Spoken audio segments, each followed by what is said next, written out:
cheaper YouTube, ad-supported Office 365, and a new Pantone color. This is Mac Voices. Today's Mac Voices is supported by MacVoices After Dark. Uncensored, off-topic, and always off the wall.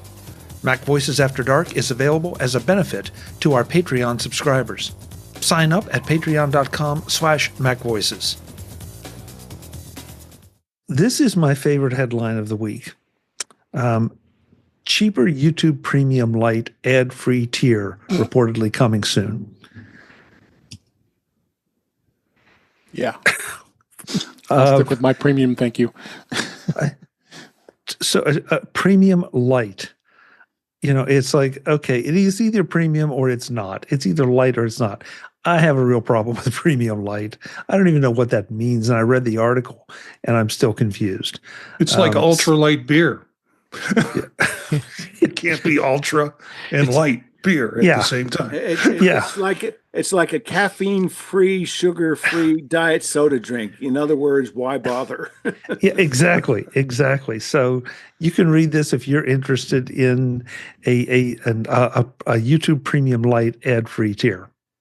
Good for you, YouTube. I mean, it's like Netflix has standard and premium. I mean, just keep them separate. I mean, come on. Well, look, I get it. I get the idea they're experimenting to see, how far they can push people to do what, and which factor is going to get them to pay anything. Is it going to be ad-free, or is it going to be the quote-unquote premium experience, or what? So I applaud them for doing some experimenting and a little bit of market research. But I think you need, come up with, gold, bronze, silver, and platinum or something, or ruby, sapphire, emerald, and diamond. But oh my God, Chuck, it is so obvious you work in the insurance industry. Crap. Yes. Thank you, Jeff. Brian, get me out of this. Well, I think the naming scheme is kind of silly, but depending on what the price is, what is YouTube Premium on the article says $14 a month, and you basically get no ads, and you get music, the music videos, YouTube. Yep. Yeah. I'm not one that cares a lot about the music experience. So if it meant no ads, for half that, $7 a month, half the features for half the price, yep, it may be worth considering. I don't know. Except it's not ad-free. Semi-ad-free. It's mostly ad-free, which means it has ads, just not as many. Oh, okay. I didn't see that part. Like what Amazon does. Oh, pay $2.99, you don't have ads anymore. Yeah. It sounded like the only place they had ads were in the music videos. But it still has ads. No, there's ads, all sorts of other stuff. No, but I mean in this extra light premium version. Light, it does sound like maybe the ads are. So I'm seeing a chart, and it says that the full premium, well, in the limited, you see ads and music. Could you post the link for the chart? And you don't get YouTube Music, and you don't get the ability to download and play offline, and you don't get the ability to watch videos in the background. Could you post a link to that chart in the? Yeah, where is that chart? You can get to that in the Verge article. Threads. Yeah. It takes you to Threads. Pardon me? Oh, Verge article. Here, I'll post it. The Verge article. Very good. Jim put it in the private chat. I'm just throwing it into the YouTube chat. Music, video, and shorts. And non-interruptive ads when you search and browse. Oh, how nice of them to make them at least non-interruptive. Is this already I'm available? not sure what that means. What's that? Is this already available in other countries? Oh, okay.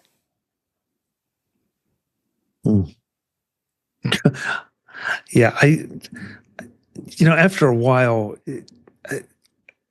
I like the idea of some services saying, that you can do a Chinese menu thing where I'll take, 2 from this column, 1 from that column, and 3 from that column. But at some point it gets a little confusing. And no, scratch that. It gets a lot confusing. That's a lot of savings, though. $8 a month. You add that up for a year. That's what, $96 or something. Oh, absolutely. If you're not watching music, that could be pretty compelling. Yep. But then of course they don't include the background play. A couple of years ago, I might have gone for that instead of the full package. Yeah, I mean, I want background play. I mean, I want to be able to listen to it in the background when I'm going navigating to other apps, and they aren't even including it in this version. Mm-hmm. Now, is that and that was such a big. That's with anything with videos. Like if you want to be able to have videos playing in the background when you're, like, especially on your iPhone, you can move the video over and you can go other places while you're want to see something. Yeah, that includes that. That's nice. But before I had YouTube Premium and I didn't know that existed, I didn't miss it. Okay, I would miss it. I mean, I would miss it now. I'm not going to switch to this now. Yeah, and I'm not I do watch either. music a fair amount too.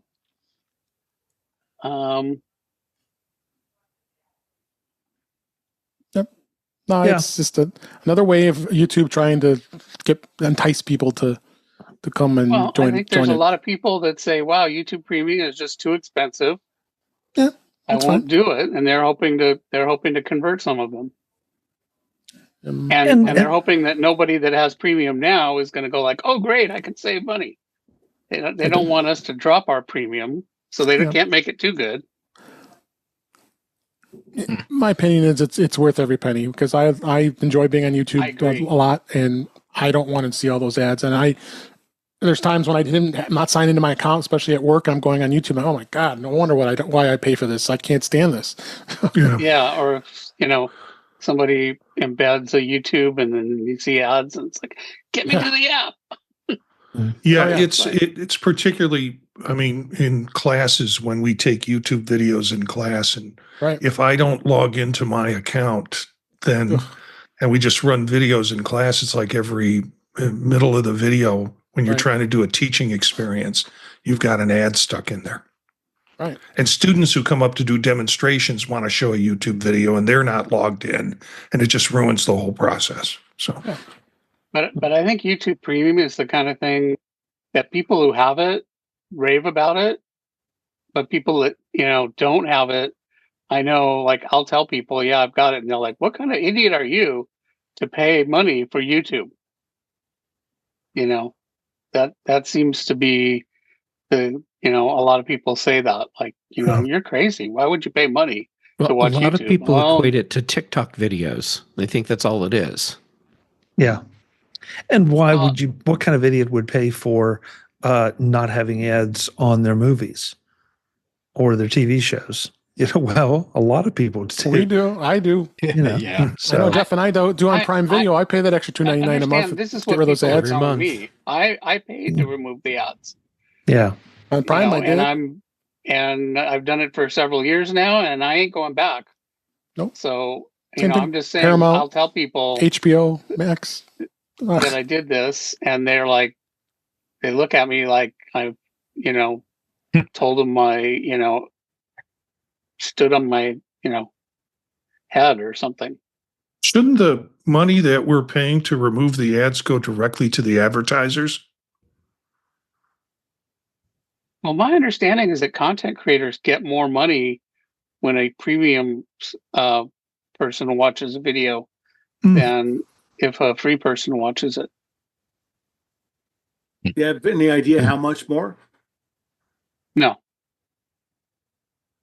Yeah. Brian, you're throwing a lot of comments in our chat. I want to play catch up with this. I want that out there. So when I finally got a chance to take a look at the differences there in the chart, one of the ones that I would really care about and enjoy is the background, just because sometimes I'll go on a walk and I'll have a YouTube on, and if you have the YouTube playing and you put it in your pocket, you're going to bump the buttons, and the digital button, I should say, the glass, and lose your place or skip to the next video or whatever. And so to be able to have that on in the background would be ideal. So seeing that that's not part of it, there's no way I'm gonna get that. I don't, with regards to music, it's not my thing. Ads, and I love ads. Ads are great.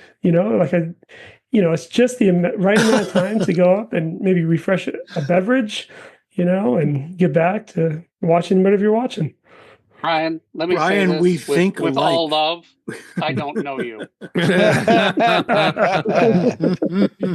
Brian, I would love to introduce you to my very special friend and savior, pause button.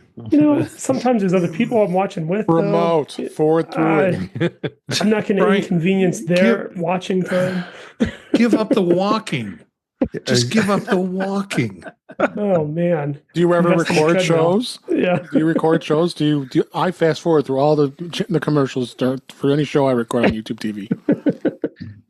Oh yeah, Brian, you've been away for 2 weeks. Welcome back. Yeah. Brian, I want to point out that you just turned Eric into a double fist drinker. You got two hands. You shouldn't have to go to the kitchen. Eric speaks the truth. Oh man. So this next one is sort of a public service announcement that if you are a Kindle person, you may want to just make sure you download your books sooner rather than later as backups, because apparently you're not going to be able to soon. I hope this hasn't already passed. Let me tell you, this only applies to people that are watching the show live right now, because tonight's the deadline. Oh, is it? Oh. In fact, I was just trying to do it while we were talking, and I have not succeeded in getting the software installed. So, getting the software installed. There's, I don't know. Okay, I don't know what Lifehacker 6 Colors has an article on how to do it.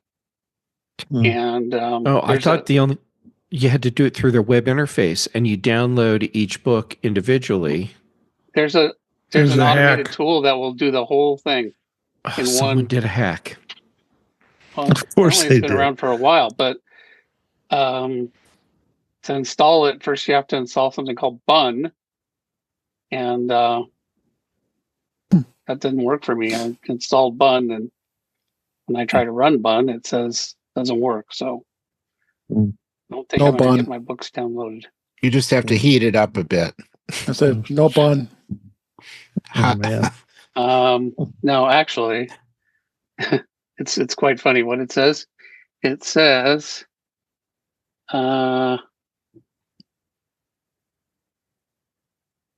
DLYD symbol not found _UBRK _clone. Does not compute. Exciting radio. That's useful. That's useful. Brian, I think you were the one that brought this one in, and it kind of wouldn't be a Tuesday night without a Microsoft story. That Microsoft is, on Windows now, is quietly testing a free ad-supported version of Office with limited functionality. And when I looked at the limited functionality, it might as well be no functionality. Do they call this the Brian version? But Good one. Wow. That was a good one. Ouch. Wow. I'm sorry, Brian. I'm embracing the ads. And apparently, if I understood correctly, this, while you're using this crippled version of Microsoft Office, you will be seeing ads displayed in your documents or in your work. God. It'll give you a chance to get up and go get a drink. And got a drink, like Brian said. Yeah. Holy crap. Well, when I was reading this article, I just noticed, I think it could, from a Mac user perspective, I'm thinking it kind of gives a little bit more validity to, what we get already included out of the box in the, the suite of pages and Keynote and Numbers that already come well featured. There are times, depending on your workflow, that you may have to dabble into some of the Microsoft Office products, but, for most things, the suite that comes with out of the box, no additional charge, well featured, works out so great. Looking at it, if you were a Windows user, though, it might be something to, take a look at. I guess if you think about alternatives out there, if you think about perhaps, and I don't know the terms of service and that type of thing, but I'm assuming, and maybe incorrectly, that, maybe that data's yours. It's not being shared. It's not, it doesn't belong to Microsoft. It does say, though, you do have to, I think, store it on a OneDrive, something along those lines. But, it's something, if somebody needed a very budget version of something, they can easily perhaps collaborate with somebody else. If somebody sends them a document, they can edit it, that type of thing. So I found it kind of useful in that way. I have a question. Two comments. Okay, go ahead, Jeff. My question may reveal an extreme level of ignorance, and I'm totally willing to own that. Why would I want to use this instead of just taking the Word document that someone gave me, open it in Google Docs where I have full functionality? Maybe if you're trying to avoid Google, I don't know. Or even open source like LibreOffice or one of those. Sure. Or Pages. Or Pages for that matter. Or Pages. Which sort of gets to, I guess, what struck me here is I can't decide, is this an act of desperation in some fashion, or is this just Microsoft wanting to just appeal to every single possible iteration of user? Brian just described one possible user profile that, something like this might apply to.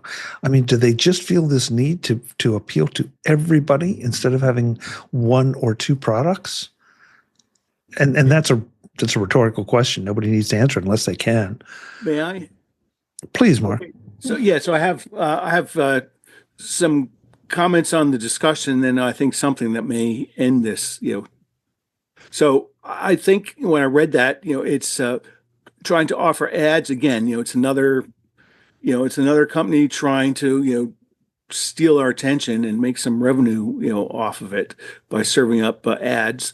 The other thing about it is it's not clear that it will work. It seems to mandate that you need to have a 365 or a cloud subscription with them. So I think they're just trading. Hey, if people need to do this, we can sell them a cloud subscription, instead of a software. We'll gladly give the software away in order to try to get them into subscribing for a cloud subscription. So I think in Brian's case, somebody sends you an email sends you a document, you can open up and edit it. But if you don't have a cloud, will you be able to save it back to their account, or are you up the creek without a paddle, so to speak? But anyway, I noticed at the end of the article, they said, "Oh, Microsoft says they're testing this; they're not committed to running it out." So, is that just they're trying to take the air out of the room so that people like us don't discuss it, and roll it out in the future, or is this basically a dead-on arrival type of idea? We'll see how long it lasts. I was thinking, please, Brian, go. Oh, I just had another thought too, that, perhaps some people using it might get frustrated with the limited functionality and may lead some people to go ahead and subscribe to a full featured version. I mean, I understand that. I think that's more of a hypothetical concern, because I think the people who know about more of the other features, they're probably already using Microsoft software. So I see this as a way to maybe modestly expand their user base, but certainly try to get new cloud subscriptions. And that's why I think And again, if you look, what's important to Microsoft and what they're telling the investment community, blah blah blah blah blah. That's all about cloud and not so much about legacy desktop software. So, I think if you sort of view it from that perspective, this is an effort to increase their cloud business. Well, Dave, if I can add a comment here, Microsoft also offers a single license, a single user pack, $59 or whatever it is, and it's a yearly fee. You can get the online only version of Office and have the same experience. I mean, it's not the greatest experience. A lot of people like to use the standalone version, but corporate world, you're living in both worlds, honestly, because when you open up files on when a link is sent to you, it can open up in the web-based version of Word or Excel or PowerPoint, whatever. But then you could choose. Okay, I want to open it up in the. I can open up the app individually. So I mean, I just think this is kind of a I don't know. I just don't think this is a very good thing for doing that. So again, Marty? I just add other data points, about trying to drive their cloud revenues. That if you use Microsoft, Copilot and Edge, like I do, if you tell it, to create a table that shows, these things, sort of, the year of introduction, the processor, and the starting price of iPhones, since it was first introduced, it will do that and it'll create a table. But if you want to do anything, it will link you to, you need to have some sort of, 365 subscription in order to do anything. So again, they're viewing all these things as on-ramps into getting people to buy into the Microsoft operating system. If you give similar instructions to, Claude.ai or ChatGPT, you get a text table that you can download and things. You're not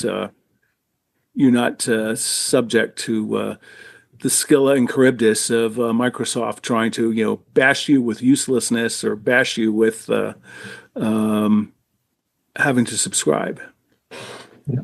Marty, put an end to this. Every time I see articles like this, whether it comes from Microsoft or any service, it feels like we're all frogs in a pot and they're turning up the heat slowly, and we don't know that we're boiling at some point. It's like, let's throw this at them and see what they do with it.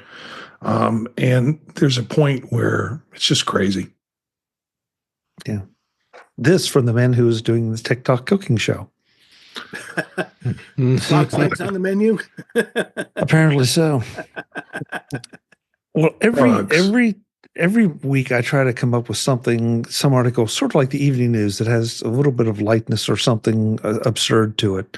I'm not sure where this fits in, but did you know that Pantone has just named a color after Drew Barrymore? Huh. How did I miss this? Yeah, here you go, Jeff. Drew Barrymore yellow. A, quote, soft, buttery shade to embody her infectious optimism, creative spirit, and uplifting presence. A hue as warm and as vibrant as the woman herself. Is Pantone required to do the other angels too? Well, you know what, though? If you read farther down in the article, I did not know this, that apparently this is not a precedent, that they have done a Team Cocoa Orange for comedian Conan O'Brien, Ultra Black for Nas, Brady Blue for Tom Brady, an apparel line. So, who knew? They have too much marketing money over at Pantone. Yeah, well, I don't know. But I do. The question for the panel is, if we were going to petition Pantone, what color would we make Jeff Gamet? White. Yeah, underwear white. Underwear. Whitey tighties. Tighty whities, Jeff Gamet. Huh. So apparently it's a shade of white. Yeah, Eric, you're like, huh. That's funny. Webb Bixby says, nothing absurd about this crew. Thank you, Webb. Look up absurd in the dictionary. You'll find our pictures. There's a lot of assumptions, but about the colors, though. It could be something, truly unique. Doesn't have to be white. I should really not think. Oh, yeah. No, I'm intrigued, Eric. Where are we going with this? I'm sorry, Chuck. I interrupted you. Please continue. No, please. That's all right, Eric. I want to hear you continue on this one. You got yourself into this. I want to hear you get yourself out. Well, I'm thinking about, like all those hot air balloons that go in the air that have gazillions of different colors. And there was that immersive video with hot air balloons launching in the middle of the night. I'm thinking, well, why white? Why not something with a bunch of colors that could be seen from far away? I guess somehow I was picturing ants blowing out the window on a trip, and then you have to go find them, and I'd want them bright colors. I don't know why. Kaleidoscope underpants. Yeah. There you go. Just seems like it would be cool. Kaleidopants. Okay. Yeah. Jeff, go get that domain right now. It's yours. You need that domain. I'm going to check and see if it's available. Is there a dot pants? That would be kind of fun. Wow. Wow, Jeff is doing. Now you got me all choked up. Good place, sir. Are you kidding me? What is it? Kaleidopants.com is already registered. Wow. Huh. Is it possible you registered and forgot about it? I haven't gotten any bills for it, so no, can't be me. Okay. Oh my gosh. All right. On the kaleidopants.com note. Well, now I have to see if it's actually a live site. I couldn't find it. Okay, so it's a domain squatter then. They heard you. Web says kaleidoscope undies, but they never change. Thanks, Web. We didn't need that picture.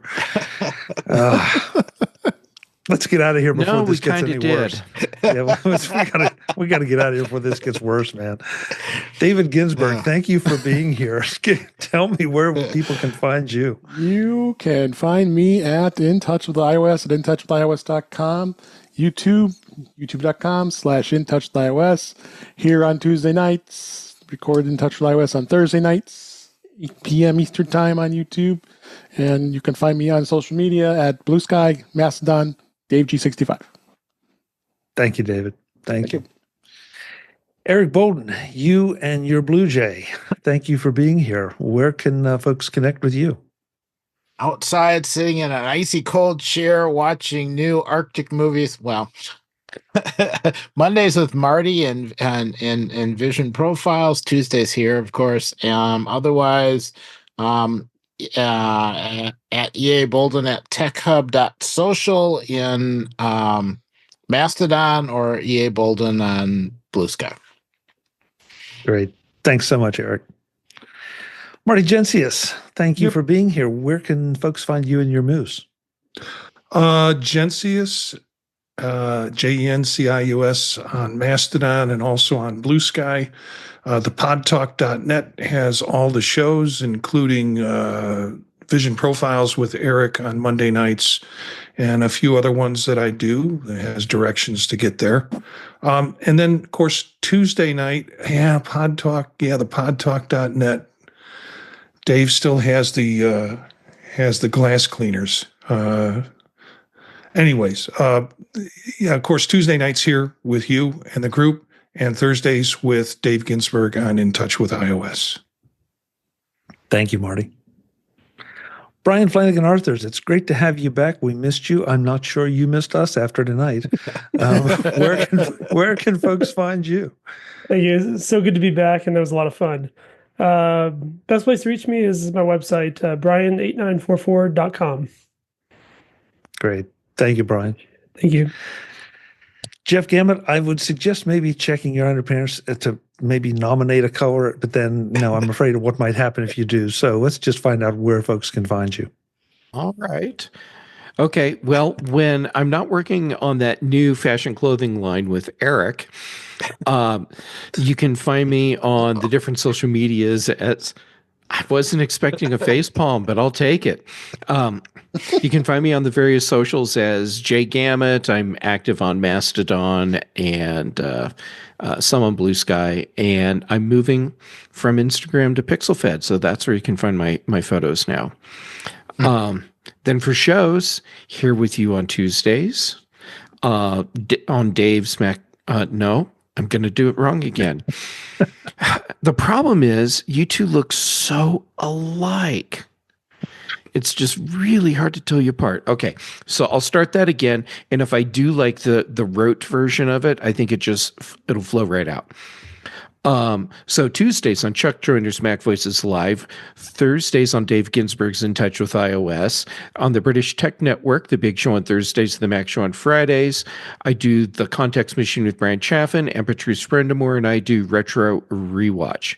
Oh, wow, yeah. If I just do the rote thing, it just kind of pops right out. Good. Thank you, Jeff. Thank you.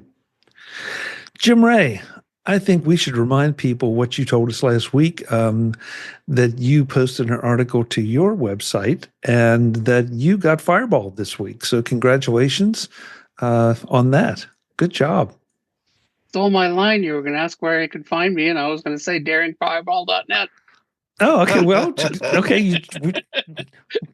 I'm sorry. I didn't. Down a ways now, though. I just checked. It's still on the first page, but you got to scroll a ways. Yeah, I didn't mean to steal it from you. Sorry about that. That's okay. Yeah, that was fun. It was on Michael Sai's blog too, and Tidbits yesterday. Nice. So a lot of people have been coming by and showing love. They're showing love. You deserve it. Yeah, even making some sales. Nice. Even better. Yeah. So if people want to come by and say congratulations and maybe even buy something, where can they go?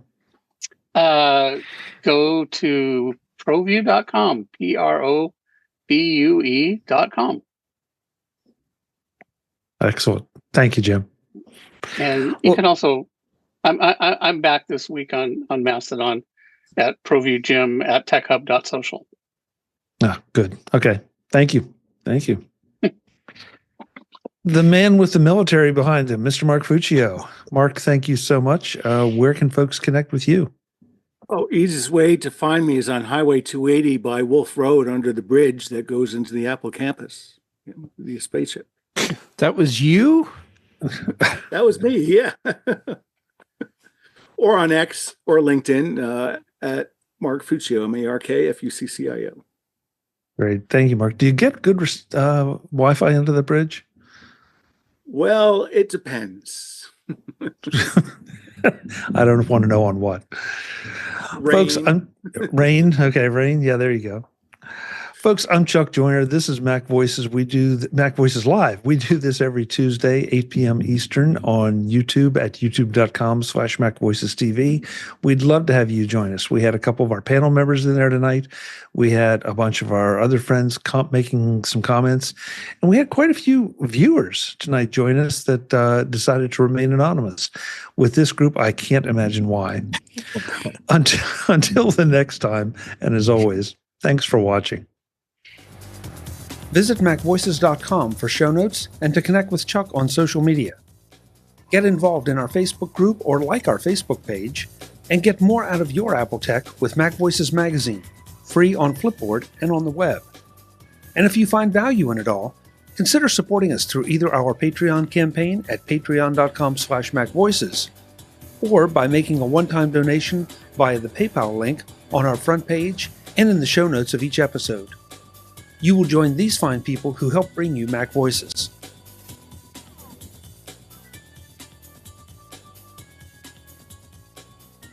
Advertising handled by Backbeat Media at backbeatmedia.com. Bandwidth provided by CashFly at cashfly.com.